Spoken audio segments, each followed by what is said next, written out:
We're in my kitchen here, my childhood kitchen outside of Portland, Oregon. And I'm Kurt Ellis. I'm one of the filmmakers and characters in the documentary King Corn. It's America's best kept secret. We don't think of what we're putting into our system. We don't really think about it. Pork, beef, breads, sodas, chicken, French fries, spaghetti sauces, biscuits with gravy. Everything on your plate is corn. We're good at something. We ought to be encouraging it. We're good at growing corn, and we're now selling it all around the world. What is this here? That's excess corn. That's what couldn't fit in that huge thing. That's right. Huh. I'm moving from Boston to Iowa.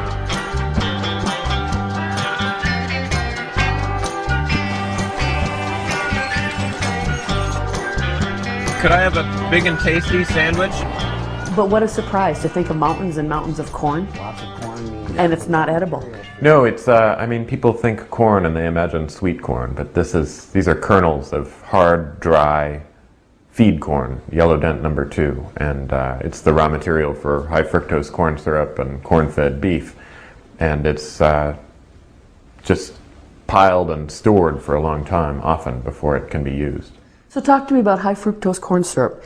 It wasn't part of our grandparents' diet, but it seems to be like the majority of our diet. What changed? What happened? A number of things happened to lead to the development of high fructose corn syrup and its incredible role in our diet now. But hardly anybody was eating it in 1970. And there were some Japanese scientists who developed an enzyme that made it possible to make high fructose corn syrup in large quantities affordably. And that coincided with the time that America was creating these huge harvests of corn. The subsidy system changed around in the early 1970s and started promoting all-out corn production. And as a result of that, these mountains of corn started showing up all across the Midwest. And anything we could do to use that corn was helpful. So food technologists developed high fructose corn syrup and all the many uses for high fructose corn syrup. And that new technology ate into some of our sugar consumption, but also led to our overall diet becoming much sweeter. So the end result of high fructose corn syrup has been that it's in thousands and thousands of products in the typical supermarket. Talk to me about that. What kinds of products? What surprised you? Where Well, did you find it's in everything. I mean, that's kind of what's surprising about it, is high fructose corn syrup shows up not just in Oreos, but in spaghetti sauce and a loaf of bread. And those are things that wouldn't have had any of that a generation ago. So our whole diet is suddenly sweeter. And I don't think we would let that happen naturally. If we were cooking our own food at home, I don't think we would serve a big plate of spaghetti and then pour sugar on top of it. But the sugar's already in the spaghetti because of high fructose corn syrup.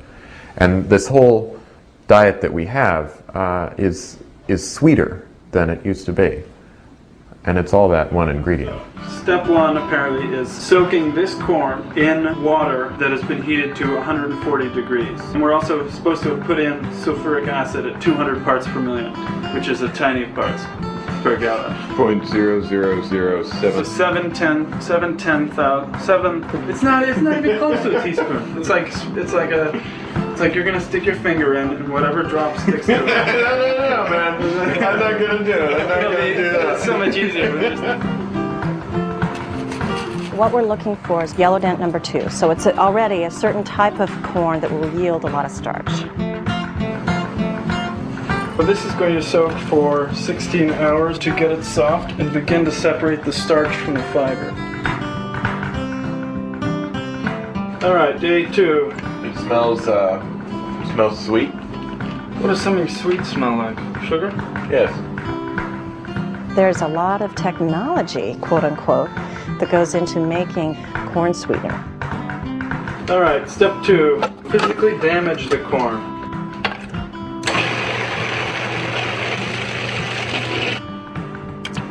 it doesn't look like a kernel anymore at the end of the process.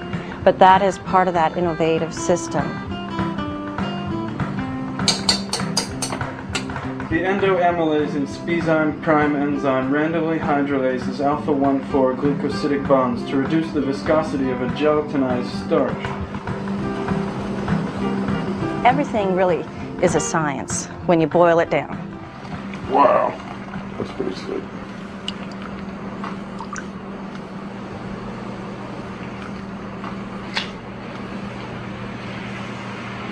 It's sweet.